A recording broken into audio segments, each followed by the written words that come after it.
A graça e a paz, meus queridos. O que vocês vieram fazer aqui nesta noite? Hein, queridos? Vocês estão com alguma preocupação no coração? Quem está muito preocupado aqui com dívidas de amanhã, levante a mão. Que tem que pagar amanhã, deixa-me ver. Tem alguém endividado aí? Glória a Deus, não temos ninguém endividado aqui. Ninguém está devendo prestação nem nada disso. Muito bem. Quem está preocupado com a sua casa aqui, levante a mão, levante a mão. Quem está preocupado com casa? Também, aleluia, vocês não têm preocupação. A minha mensagem não vai ter sentido para vocês. Hein? Queridos, corremos perigos sérios como servos de Jesus Cristo, como servos do Deus Altíssimo. Às vezes nós nos tornamos escravos de preocupações, de ansiedade, medo, não é?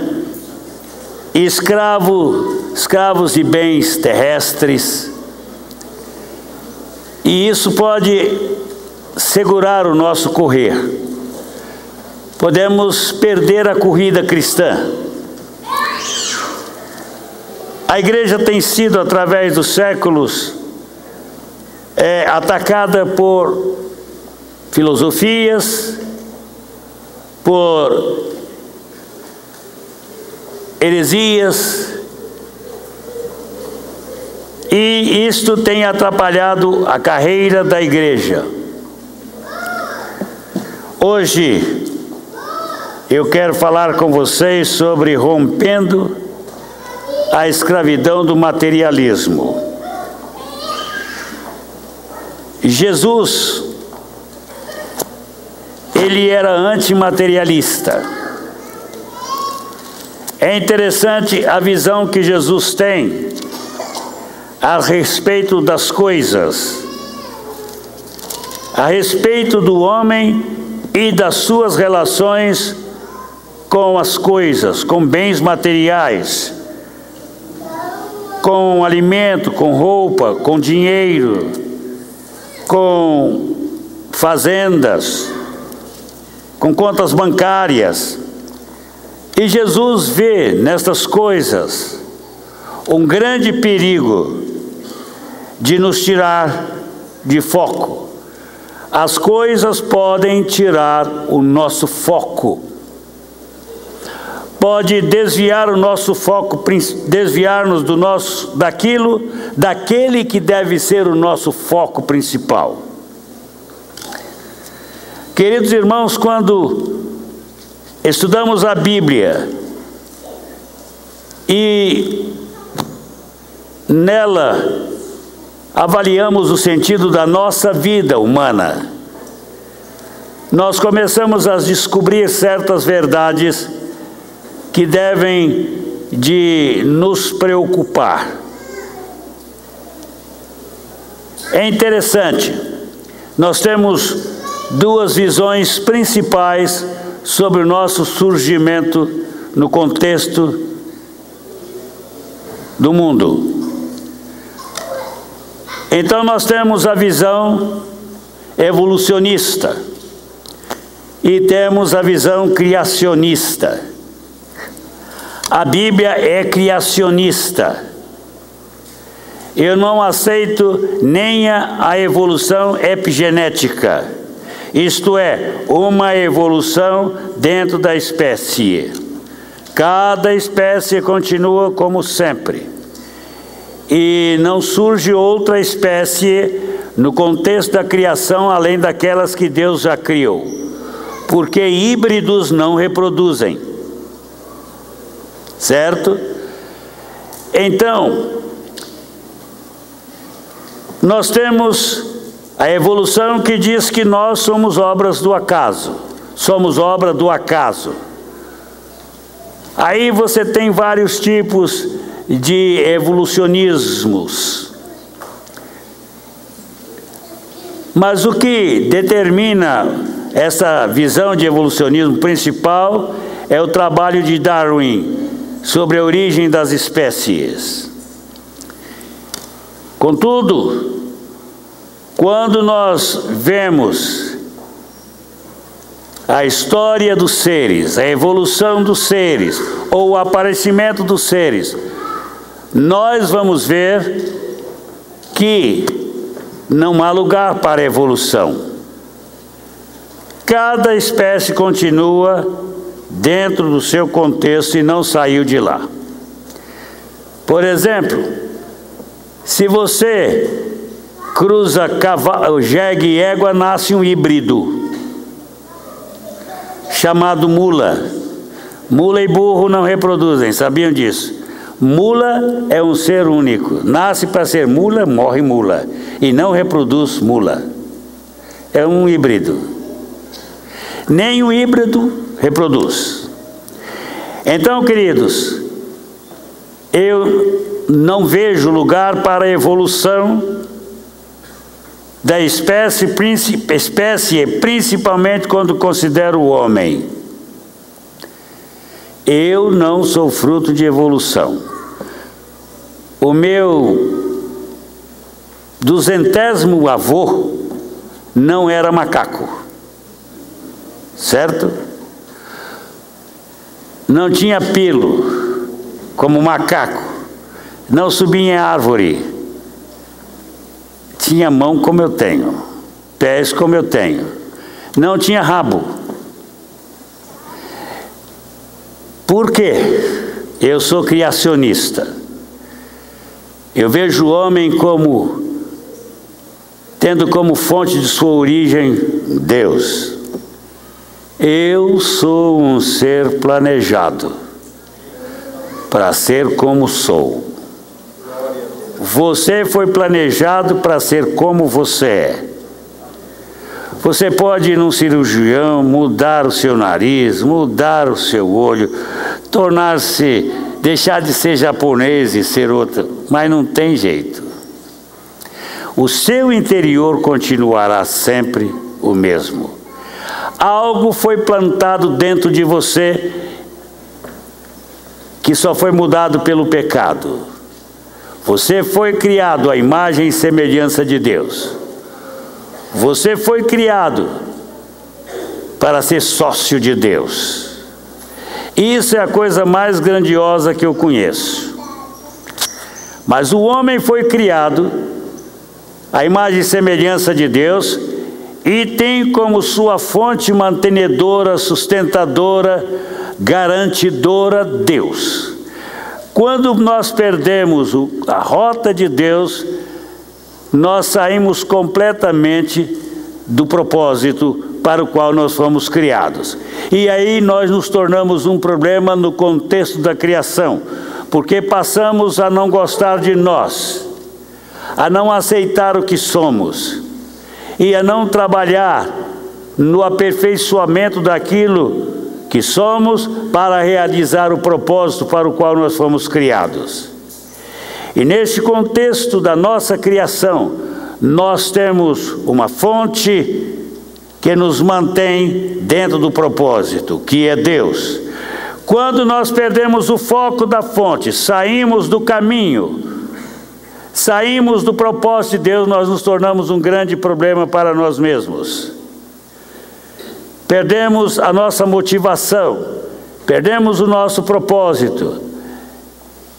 E então, irmãos, o que aconteceu na história? Deus entrou na história outra vez, depois da criação, para estabelecer um plano de restauração de nós, para nossa restauração, para nos trazer de volta ao propósito. Ele abriu um caminho. Ele estabeleceu um caminho, e o caminho é Jesus. Jesus tem como principal propósito nos recriar.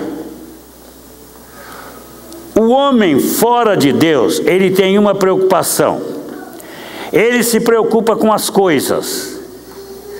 Quando ele sai de Deus, ele começa a se preocupar com coisas. Ele se torna um ajuntador de coisas, até sem propósito. Por exemplo, eu fico pensando que estupidez é alguém fazer coleção de automóveis velhos. Automóvel velho não vale para nada. Recordar o quê? Pega um retrato, põe lá e fica. Mas tem gente que gasta milhões em coleção de carros, coleção de revólveres, coleção de fuzis, coleção disso, coleção daquilo, e se torna um colecionador de muambas.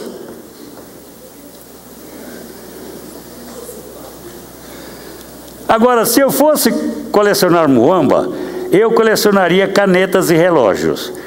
Mas para não ser guardador de muamba, eu jogo tudo fora. Outro dia eu peguei um maço de caneta e joguei no lixo. Não quero ver. Também fiz uma proposta com Deus: nunca mais vou consertar caneta. Caneta tem o seu período de uso, joga fora. Não é? Não podemos guardar roupa velha. Às vezes tem gente que tem um guarda-roupa imenso de roupas velhas. Para quê? A roupa tem o seu tempo, os ternos têm o seu tempo, não é? Terno de mafioso já teve o seu tempo. O meu parece que é, mas não é não. Mas então, irmãos, quando nós saímos do foco, que é Deus, nós perdemos o propósito. E aí nos tornamos o quê? Materialista. E nos tornamos escravos da matéria, escravos das coisas materiais. Quando nós vamos ao médico e ele diz: se você está com câncer, vai morrer dentro de 3 meses, aí vem o desespero. Não.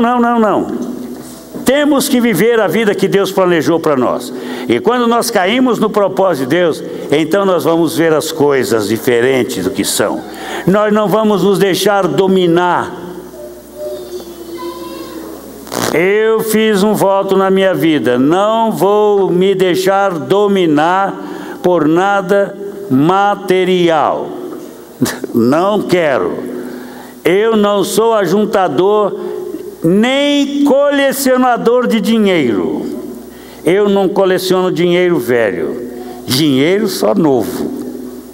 Só o dinheiro do momento. Guardo nota como recordação. Não, recordar às vezes é sofrer. Então eu não guardo nem dinheiro. Amém, Adia? Mas como é que nós vamos resolver esse problema de escravidão às coisas? Jesus tem uma mensagem em Mateus 6 que é muito importante.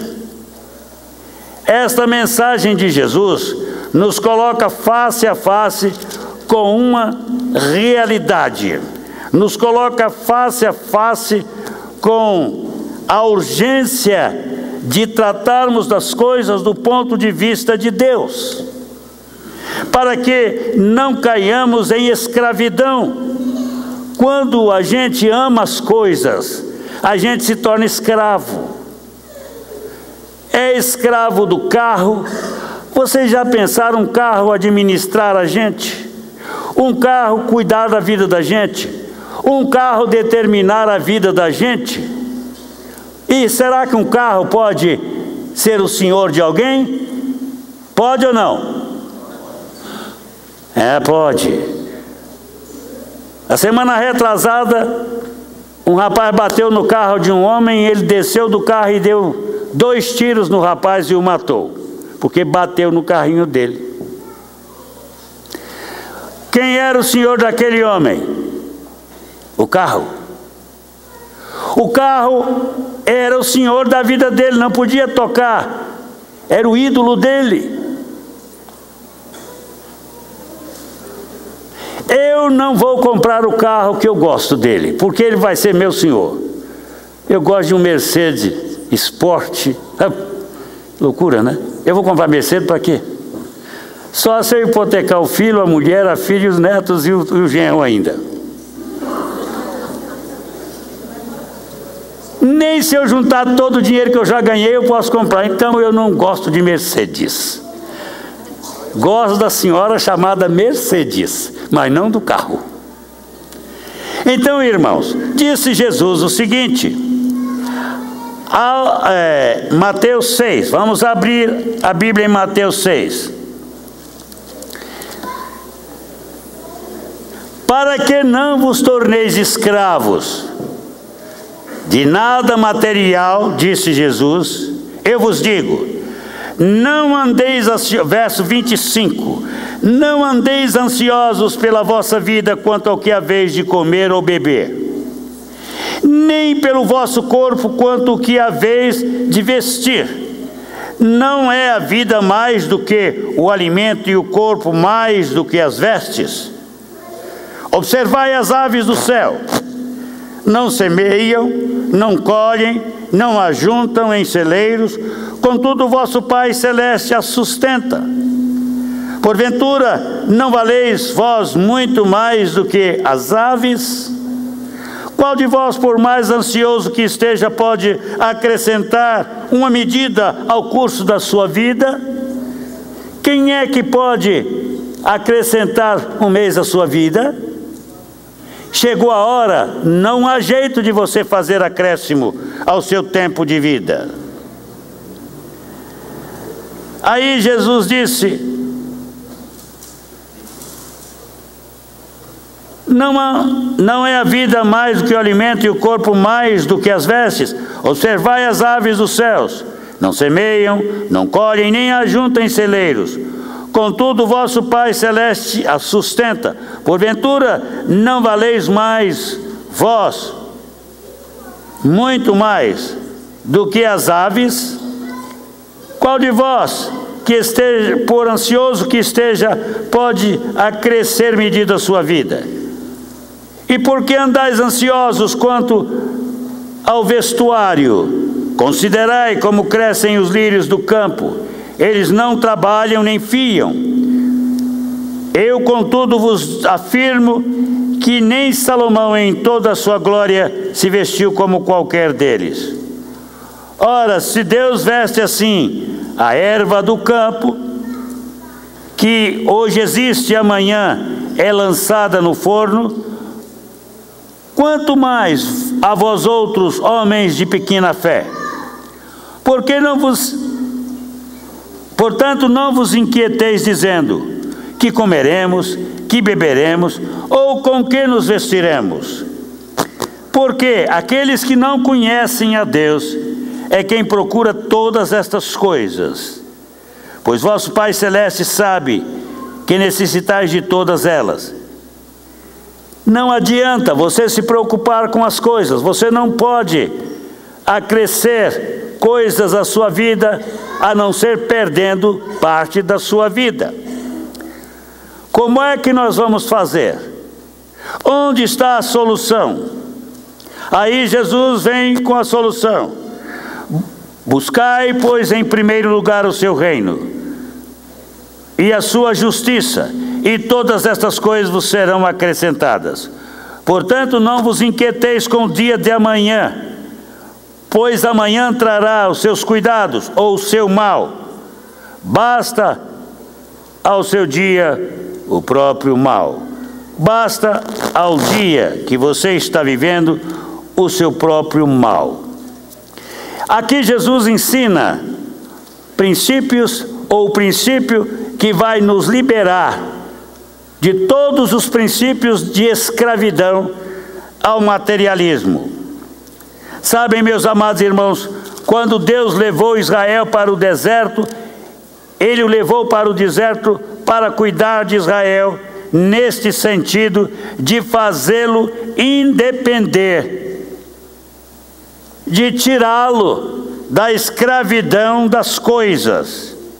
Israel no deserto, ele tinha o pão de cada dia, ele tinha o sapato que Deus renovava, e ele tinha a roupa que Deus renovava.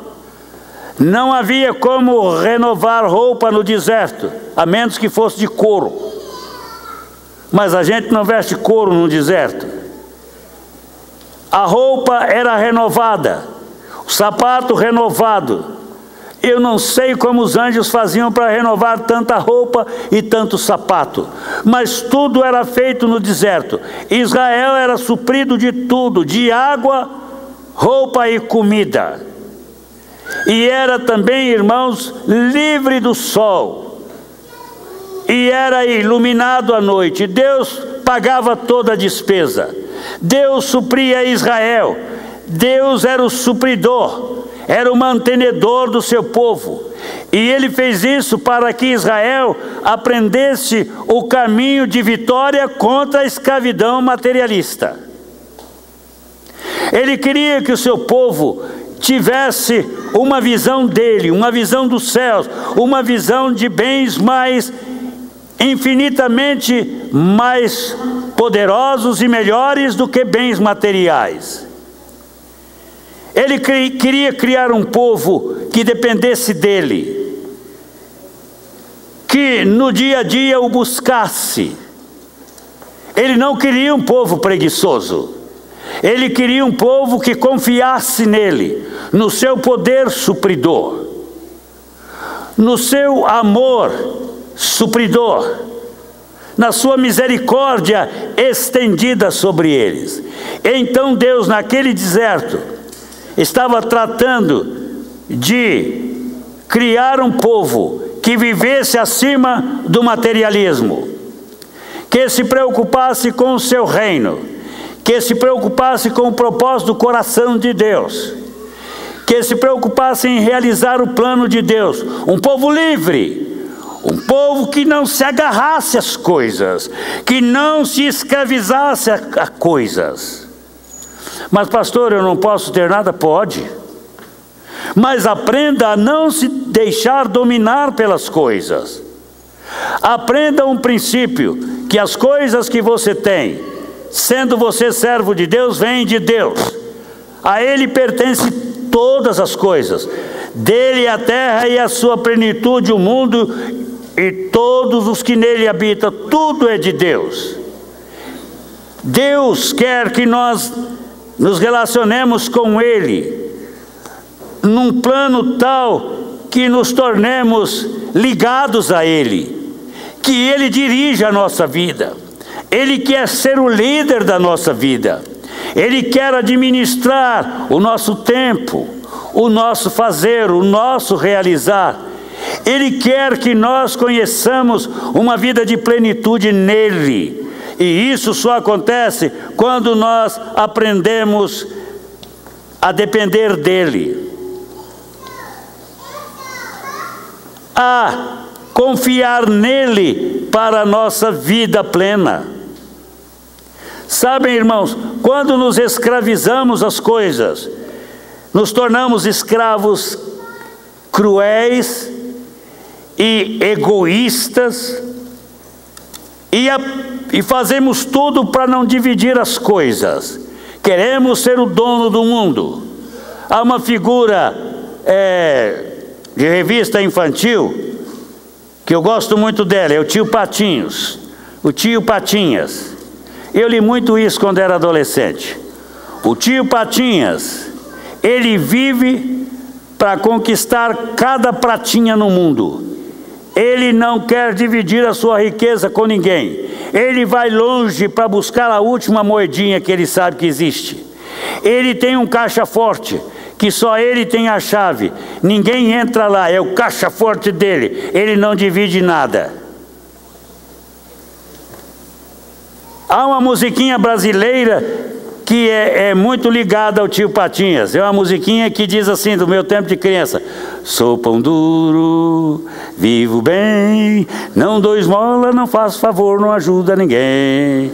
Sou pão duro, vivo bem, quem quiser que faça assim como eu também. Esta é a musiquinha de preferência do tio Patinhas. Tudo é dele. Ele tem sobrinhos vivendo na pobreza. Ele tem a Margarida, que é pobre. Ele tem o Donald, que é pobre. E os sobrinhos deles todos são pobres. Mas o tio Patinha não divide. Então, o tipo, ele é perdurário. Ele quer todo o dinheiro do mundo para ele. E ele é dominado por isso, ele é apaixonado por isso. E quando nós nos apaixonamos pelas riquezas, elas nos administram. E elas tiram toda a nossa alegria. A riqueza nos torna egoístas quando ela nos administra. E isso é um problema para todo servo de Deus. Quando o servo de Deus se deixa escravizar por dinheiro, por ter mais, por ter coisas, pelas coisas, por casas, por apartamentos, aí ela perde a perspectiva verdadeira da vida. E meus amados, Deus está querendo um povo que seja o povo dele, um povo bem. Olha, o povo mais bem de vida do Brasil é o povo evangélico. Vocês nem dizem amém, não é? Diga para o seu irmão, você faz parte da classe principal do Brasil.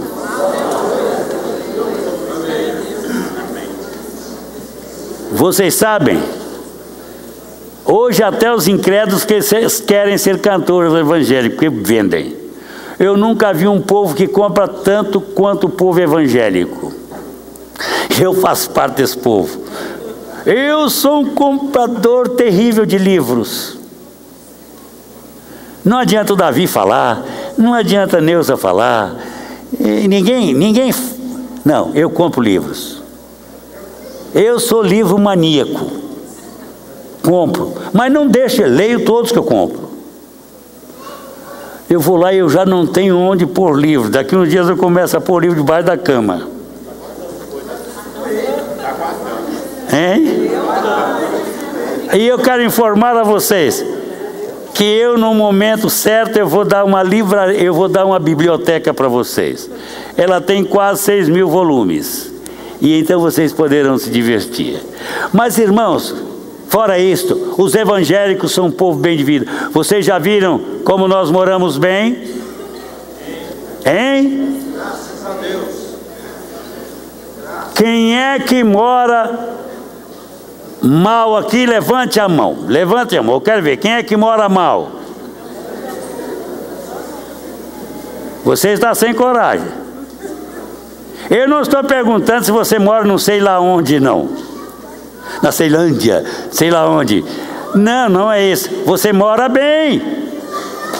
Você vai ver, por exemplo, o Francisco tem uma propriedade dentro de Brasília. Aquele homem ali, ó. Ele outro dia me disse o tamanho da terra dele, de Francisco. Rapaz, você pode dividir aquela terra.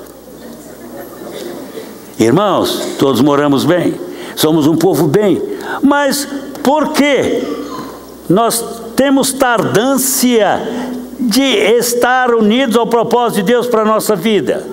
Por que nós temos tanta dificuldade de gastar tempo com oração, de vir orar? Ah, pastor, eu oro lá em casa. Não tem o mesmo sentido de orar com os irmãos. Oração com os irmãos traz mais prazer, traz comunhão.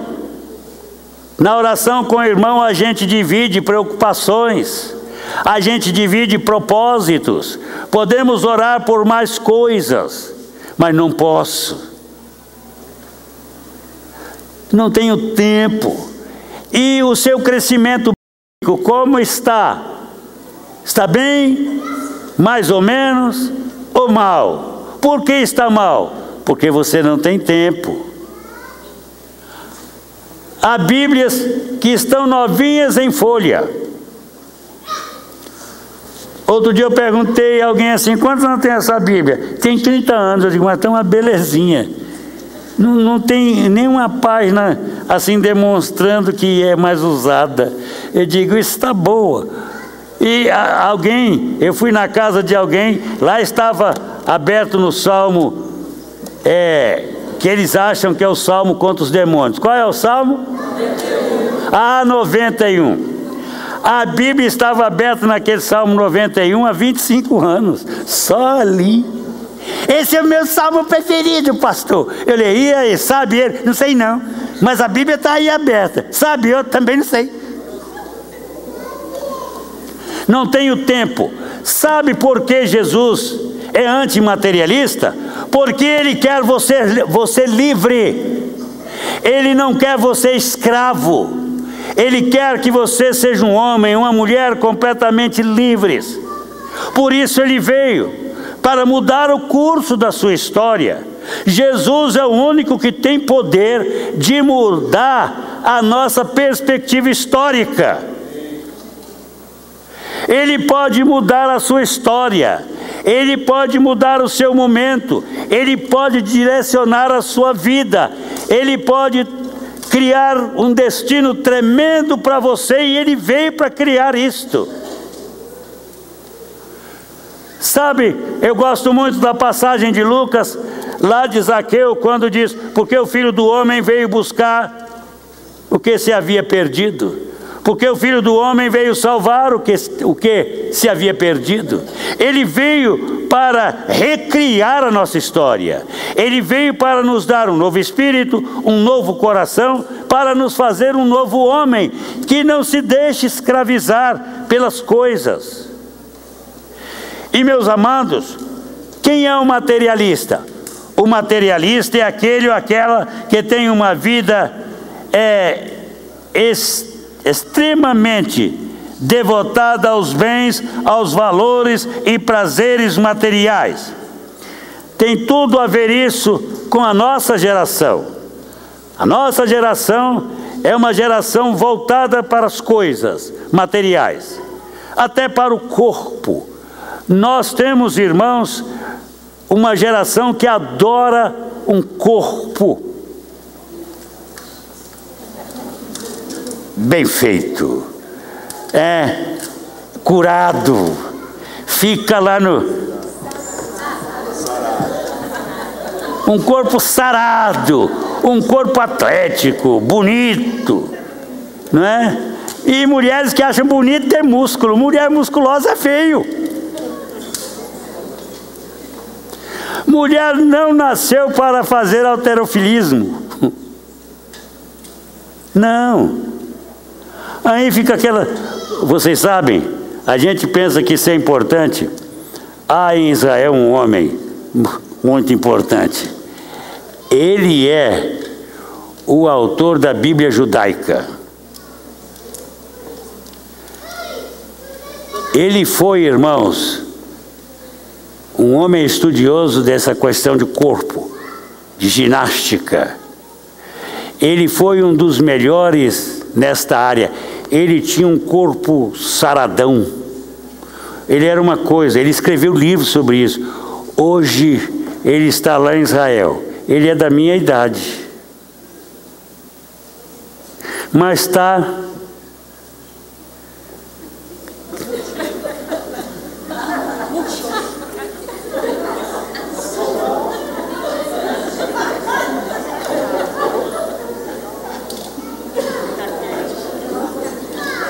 Aí é que eu entendi a palavra de Paulo dizendo: olha aqui, exercício é bom, mas a piedade é melhor.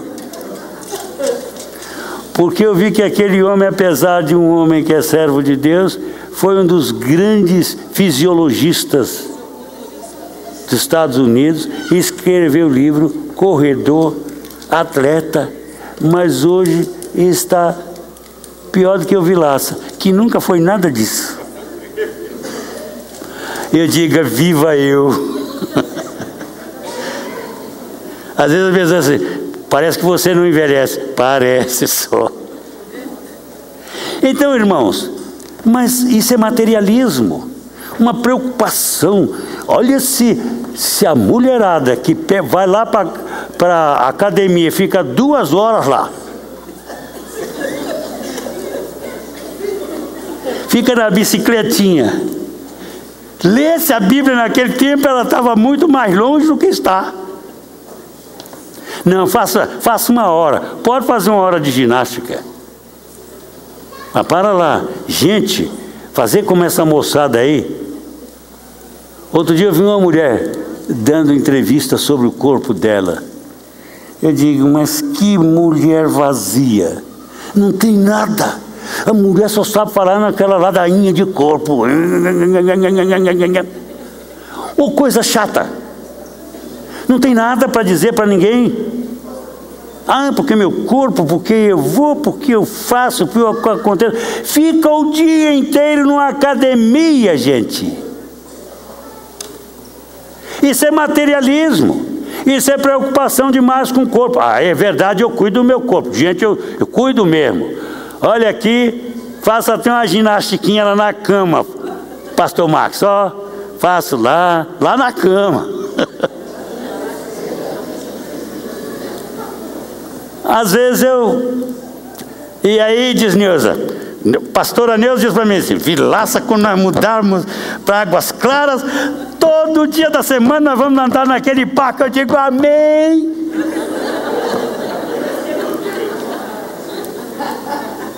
Vou me tornar um andarilho de parque com Romildo. Nós dois lá, Romildo, né? Aí eu vou ficar saradão. Mas, meus amados, sem materialismo, não faça do seu corpo o seu ídolo, a sua preocupação. Este corpo é apenas semente. Diga para o seu irmão: irmão, cuidado, para você não se dedicar à semente, esquecendo do fruto.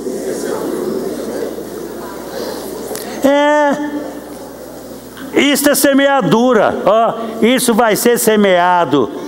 Isso aqui vai ser semeado lá no cemitério. Aí vai nascer o quê? Corpo imortal.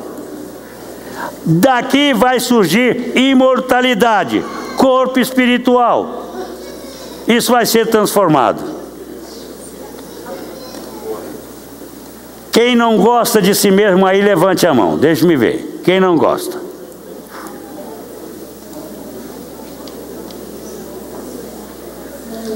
Quem gostaria de mudar alguma coisa no seu rosto aqui? Levante a mão, deixa eu ver.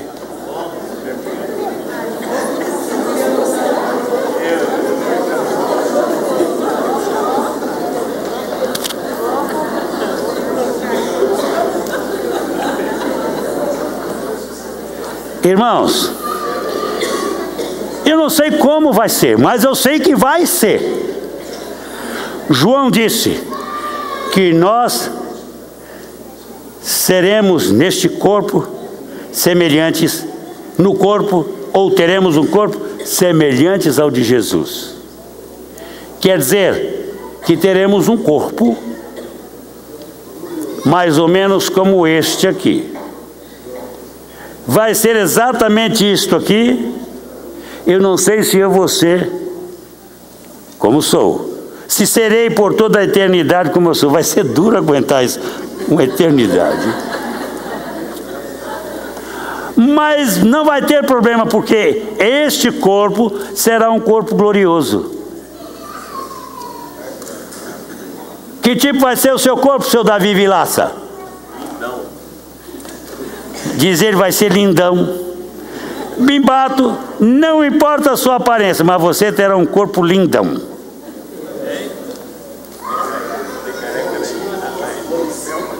Você não vai ser feio, seremos como Ele é, glorioso. Teremos tanta glória que esse negócio de beleza não vai funcionar mais. Mulheres, digam aleluia, porque no céu não haverá pintura de rosto. Ninguém vai fazer riqueza com pozinhos nos céus.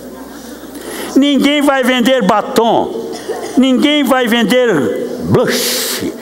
Olha que palavra, blush. Nem hoje.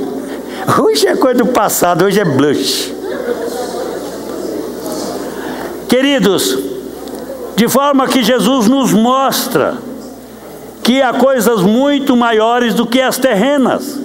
Acontece que nós estamos atarracados nas coisas da terra, estamos querendo coisas, olha, o nosso passeio é só passeio em lugar de gastar. Shopping, vamos ao shopping. Shopping tem comida, tem roupa, tem sapato, tem blush, tem tudo para você gastar dinheiro. Shopping foi inventado para gastança. Eu tenho medo quando a Neuza diz para mim assim: Vilaça, vamos ao Parque Shopping? Eu sei que eu nunca vou lá sem gastar. Eu duvido, você vai a shopping sem gastar, irmão Abner? Não vai. Logo a gente passa perto das lojas que produzem comida e tem que sentar e comer. Por quê? Temos que manter a matéria em pé. Queridos, então o materialismo, ele tem um problema. Alguém pensa que ele é enriquecedor. Não é não. Ele é, em certas situações, empobrecedor. E você sabe, um outro fator que pode atrapalhar a nossa vida com Deus e pode nos escravidar juntamente com o materialismo é o ativismo. O que é ativismo? O que é um ativista? Sabem? É aquele que está sempre funcionando, aqui, ali. Marta era ativista. Por isso ela não tinha tempo para Jesus. Não tinha nenhum tempo. Você já pensou o que é receber a visita de Jesus em casa e você não se assentar com Jesus para ouvi-lo? É loucura. Mas, Rui, o ativismo nos leva à loucura. O que é um ativista? O ativista, quando não tem nada para fazer, ele inventa. Ele não tem descanso, ele tem que estar funcionando. Existem muitas mulheres ativistas, existem muitos homens ativistas. Crentes correm um grande perigo de se tornarem ativistas na igreja, de pegarem 3 ou 4 cargos e fazer tudo sozinho. Não, vamos dividir. Eu não quero que ninguém faça nada excessivo aqui, para não dizer para mim: ah, pastor, a igreja não tem deixado eu cuidar do meu filho. Vai cuidar do seu filho. Ah, eu não posso vir à igreja, pastor, por causa do meu filho. Está errado. Porque Deus não ia lhe dar filho para atrapalhar a sua vida. O filho é bênção. E você tem que criar o filho abençoado. Crie aos pés do Senhor. Não torne o seu filho um problema para a sua vida. Torne o seu filho uma bênção. Abençoe o seu filho. Eu conheci uma irmã que ela tinha uma escadinha. 1, 2, 4 anos. 3 filhos. Ela era regendo o coral. Ela ia para a igreja e levava 2 colchonetes. Ela era a diretora do coro da igreja. Ela põe os meninos lá no cantinho, dormindo, e ela regia o coro. Aqueles meninos nunca atrapalhou aquela mulher. E vocês sabem, conheço outra mulher na história que teve 11 filhos. E todos os dias, ela orava 1 hora por um filho. Todos os dias. Ela orava pelos 11 filhos. Todos os dias. Cuidava dos 11 filhos, sozinho. O marido era pastor. E ela produziu os maiores líderes americanos, ingleses, John Wesley e Carlos Wesley. Ela se chamava Susan Wesley, mas aquela mulher não era uma ativista. Ela tinha uma vida bem ordenada. De tal forma, era uma crente fabulosa. Ela administrava a sua vida para Deus e criava filhos para Deus. Foi uma mulher extraordinária. Filho não atrapalha, mas o seu ativismo pode atrapalhar. O ativista quer assumir todos os cargos da igreja. Não faça isso. Não fique com dó do seu pastor e assuma 3, 4 cargos. Faça aquilo que não torne a sua vida um fator na sua vida, um ativismo incontrolado. Ah, tem que ir lá em casa tomar banho, porque tem que ensaiar o coro depois. Ah, tem que ensaiar a dança depois. Ah, eu tenho que ir para a aula do Valdemir, do pastor Vilaça. Pastor gosta muito de inventar coisa. Eu pedi a Deus para não me deixar inventar nada. Eu quero fazer coisa para o propósito de Deus. Mas não quero inventar coisas para manter vocês na igreja, não. Não vou fazer isso com vocês. Não é o meu papel na terra. Eu quero que vocês façam aquilo que Deus pedir de vocês para a glória de Deus. Se você pode servir numa área da igreja, sirva. Não se encolha. Pergunte a Elisa qual é a área mais carente da igreja. O que vocês acham que a Elisa vai dizer? A tesouraria. Precisamos de uma tesoureira, mas uma tesoureira. Precisamos de diáconos. Vamos separar diáconos agora. A partir de setembro eu vou começar a falar com vocês. Primeiro domingo de setembro nós vamos nos colocar em oração e jejum para escolher homens diáconos. Vamos escolher desta vez até presbíteros. Nós já temos os presbíteros. Quais são os presbíteros desta igreja? Vocês conhecem algum aqui? Hein? Quem são presbíteros? Abner Dutra é um. Valdemir é outro. Vilaça é outro. Temos pastor Elias, que pode ser um presbítero. Mas quem? E aí, nós vamos escolher diáconos. Eu já disse ao Zé Carlos que ele vai ser meu diácono. Ele levantou a mão, aceitou. Eu já disse ao Sérgio que eu vou batizá-lo também para ele ser meu diácono. Vai ser um diaconato não muito longo, tá, José? Comigo. Depois você vai continuar com outro. Mas nós vamos separar diáconos, homens para servir a vocês, para atender às necessidades. Mas homens que vão servir a Deus, livres de materialismo. Podem ser comerciantes, podem ser empresários, homens que tenham tempo para Deus, que não estão administrados por esse materialismo louco, bestial do nosso tempo, que nos atormenta e que nos faz escravos. Homens livres para Deus, homens que tenham Deus e o seu reino em primeiro lugar, homens fascinados pelo reino, homens que investam no reino. Um materialista nunca vai investir no reino. Por isso eu estou pregando esse sermão hoje, porque estou preparando os homens dessa igreja, as mulheres dessa igreja, para um tempo de serviço consagrado, mas um tempo muito importante, que cada um vai decidir a separar para Deus. Mas para isso precisamos de colocar a nossa vida em ordem. Sabem, irmãos, um pastor pode se tornar ativista. Eu já fui um pastor ativista terrível. Eu me esfalfava dia e noite. Eu cuidava de tudo e de todos. Eu levava gente para o hospital. Eu anotava no meu caderninho até o dia que a irmã ia dar à luz.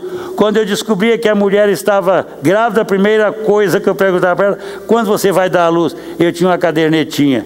No dia de ela dar à luz, estava eu lá, com o marido dela. Eu ia para o hospital, fumar o charuto com o marido. Mas nunca fumei um charuto, mas sempre estava lá. Eu levava gente para o hospital, trazia gente do hospital. Gente, eu já dei banho em defunta. Eu fiz uma aliança louca com a senhora da igreja uma vez. Ela disse: pastor, eu sou apaixonada pelo senhor. Eu digo: amém. Eu também sou apaixonado pela irmã. Era bem velhinha. E ela me fez fazer uma aliança com ela. Pastor, faça uma aliança comigo. Eu digo: que aliança o senhor quer fazer comigo? De quando eu morrer, o senhor me preparar para pôr no caixão. Preparar significa lavar o defunto. Também, Bruno. Quem já lavou defunto aqui? Hein? Você já, o irmão Abner já lavou. Não, o problema não é lavar o defunto, que a gente pode jogar água. Se quiser um defunto bem limpo, passa sabão nele. Mas quando é um defunto limpo, a gente joga água para enganar, né? E dá uma enxugada lá. Mas o negócio é vestir o defunto, Elias. E vestir uma defunta velha, uma senhora bem idosa. Você já pensou? Ela não queria que ninguém tocasse nela e no corpo dela e a visse nua. Tinha que ser eu, porque seu anjo, ela disse, o senhor é o anjo de Deus. Eu digo, horazinha que eu me tornei anjo. Mas eu cumpri a promessa, lavei, vesti, pus no caixão. Mas eu paguei. Eu pedi um camarada que tinha prática a me ensinar a vestir o defunto. Uma coisa fácil. Mas isso era ativismo da minha parte, porque não é o meu papel. Eu não tenho que enterrar, eu tenho que pegar o sermão, mas não tenho que enterrar não, Mário. Deixa os mortos sepultar aos mortos. Quanto a mim, vou ressuscitar mortos. Esse é meu papel. Mas ativismo, gente, ativismo tira a gente de rota também. Então, como vencer o ativismo? Buscando o reino em primeiro lugar, tendo uma noção bem clara daquilo que Deus quer que nós façamos no seu reino, o que Ele quer que eu faça. Eu preciso saber disso. Pastor, eu acho que eu devo ser pastor, disse o rapaz ao seu pastor. Eu acho que eu devo ser pastor. Mas por que, meu irmão? Porque nessa noite ele era da Igreja Batista. Eu sonhei com 3 letras, pronunciadas bem claramente: VPB. O pastor o conhecia bem e perguntou para ele, mas o que significa essas 3 letras para você? O chamado para o ministério. Chamado para o ministério? O que diz essas 3 letras para você? Vai pregar batista.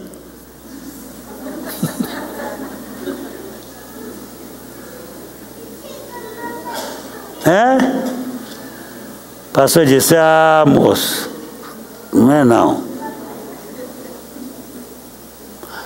Essas 3 letras significam, vai plantar batata.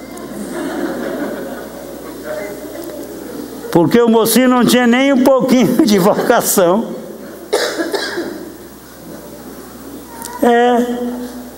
Apaixonou-se pelo pastor. Você pastor. Porque eu quero que as pessoas se apaixonem por mim. Não faça isso não. Porque pastor que tem muitos apaixonados acaba com grandes problemas.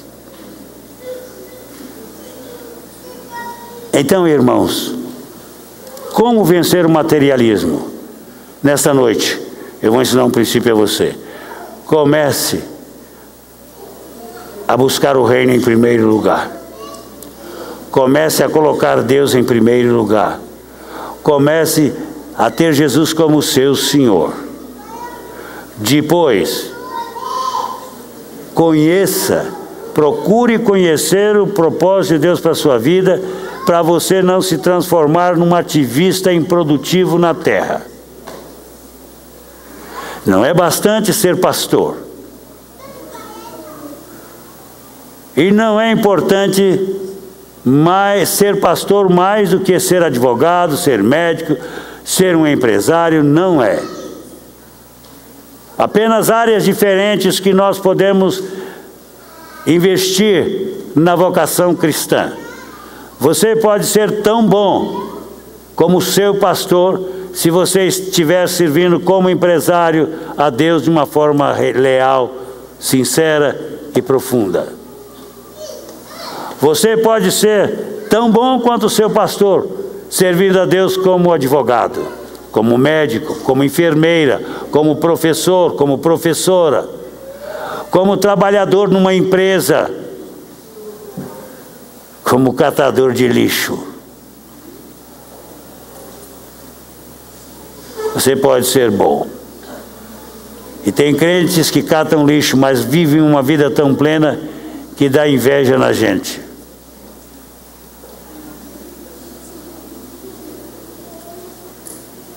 Os carros americanos geralmente têm escrito: compre brinquedos, você se tornará um sucesso. Tenha brinquedos. Aí disse o pastor: Eu fui a Calcutá.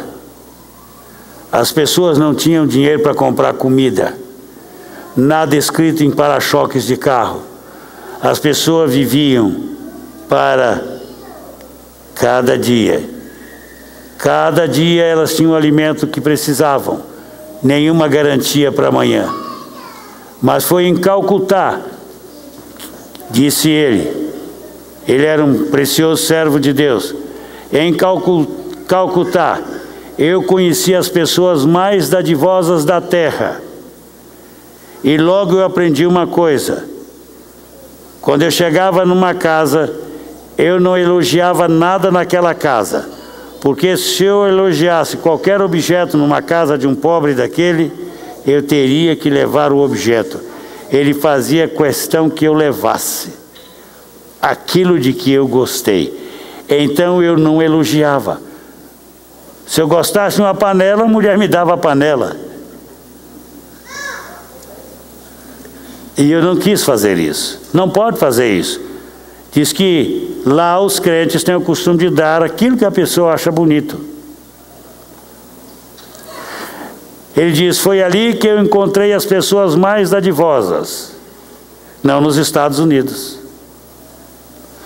Nos Estados Unidos eu encontrei as pessoas mais amarradas para dar. Mas eu encontrei pessoas dadivosas em Portugal. Pessoas que davam para prosperar. Vocês já viram isso? Estava comprando livro numa livraria, chegou um português muito simpático e disse, Pastor Vilaça, pode escolher o que o senhor escolher aqui de livro, eu vou pagar para o senhor. Os que o senhor já escolheu e os que o senhor escolher. Quando aquele homem falou isso, eu parei de escolher livros, estava escolhendo. Ele disse, por que tu paraste, pastor? Eu quero que o senhor compre. Eu digo, mas compre, pastor. O senhor vai impedir a minha bênção se não comprar. Eu digo, tá bom, o senhor vai abençoar você, vou comprar. Saí com um monte de livros lá da loja. Está vendo? Porque ele queria ser abençoado. Dar para abençoar. Não, ele dava porque ele não era materialista. Ele não queria nada. Ele queria só a bênção de Deus para ele. E dando é que se recebe. Então ele dava para receber. Eu digo, esses portugueses são uma beleza. Estava na fila do cafezinho. Entrou um senhor e disse, ô pastor Vilaça, brasileiro? Eu disse, sim, brasileiro. Ele disse, pastor, a bica é por minha conta. Sabe o que é bica? O cafezinho. A bica é por minha conta com o pãozinho. Lá vou eu comendo pão, que o português vai pagar. Tinha um que bebia cerveja. Pastor, a cerveja é por minha conta. Eu digo, não, fica com a cerveja. Eu não bebo. Mas, irmãos, por quê? O pastor daquela gente ensinava contra o materialismo. Ele era ferrenho contra isso. Mas aquele pastor era dadivoso. Sabem por quê? Ele um dia chegou para Deus e disse assim, meu Deus, eu preciso de um avião para fazer os meus voos para a África. Eu não aguento mais esses aviões de Portugal. Deus disse, tá bom, você quer um avião, eu quero. Vamos ver.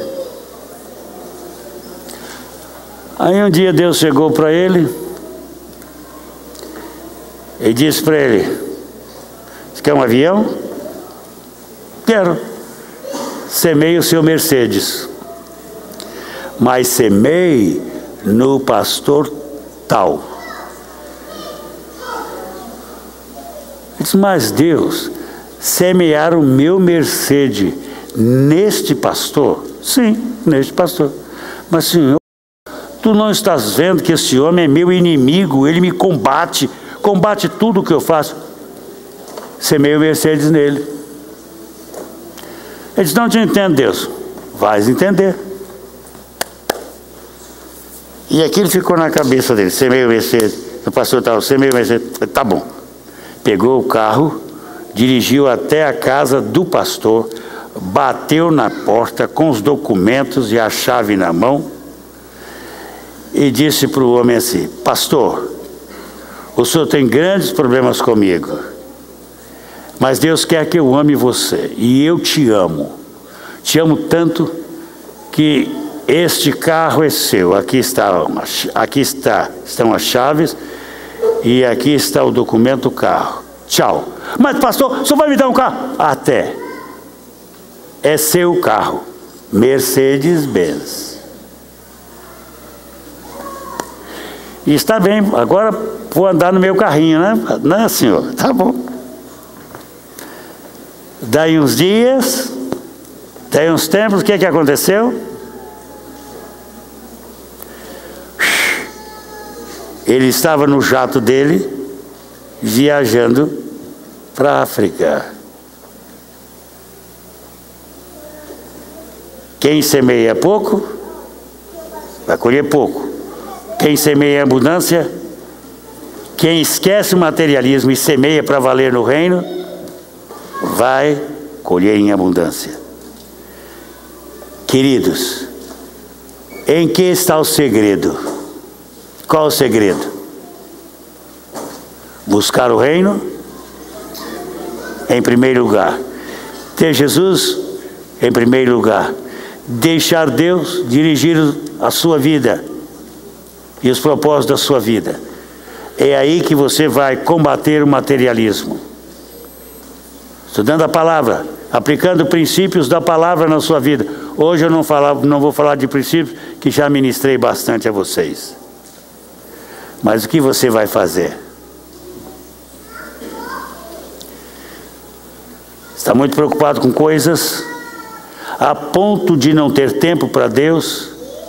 Sua vida não está bem. Se você está num emprego e esse emprego exige tudo de você e você não pode nem servir a Deus porque o emprego não deixa, então é tempo de você começar a orar a Deus sobre isto. Porque nenhum patrão da terra pode tomar o seu tempo de Deus. Nada na terra deve tomar o seu tempo de Deus. Nada mesmo. Se você não está fazendo a obra de Deus porque não tem tempo, você não está sendo sábio no uso do seu tempo. Se você não pode realizar o ministério que Deus tem para você, é porque você está administrado pelo materialismo.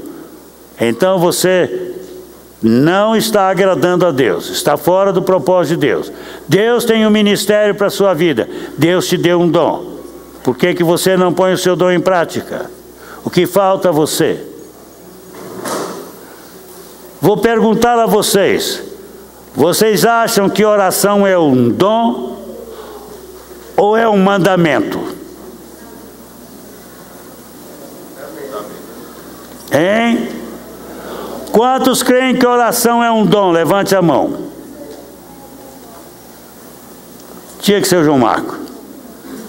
Quantos acham que oração é um mandamento? Qual é a prova bíblica que você tem que oração é um mandamento? Hein? Foi porque Jesus disse: orai sem cessar. É mandamento, é ordem. Então, seu Valdemiro, o senhor pode ou não orar? Tem que orar. Se você quiser vida de sucesso, Mário, tem que orar. Se você quiser ser bem sucedido, Romildo, tem que orar. E orar como? Sem cessar. Orar em todo o tempo. As igrejas não estão mais orando. Vamos mudar isso? Vamos buscar o reino em primeiro lugar. Quem quer ser um crente vitorioso mesmo para valer aqui, levante a mão. Então eu lhe dou um conselho: busque o reino de Deus em primeiro lugar. Você já está buscando? Se não, comece agora. Feche os seus olhos. Feche os seus olhos. Todo mundo.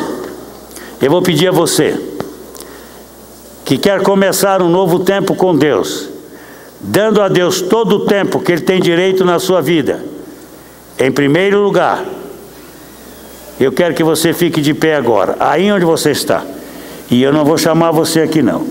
Eu estou convidando você para tomar uma posição de colocar Deus em primeiro lugar em sua vida. Não ponha nada. Não ponha o Flamengo na frente de Deus. Não fique fascinado pelo vermelho e preto da camisa do Flamengo, nem pela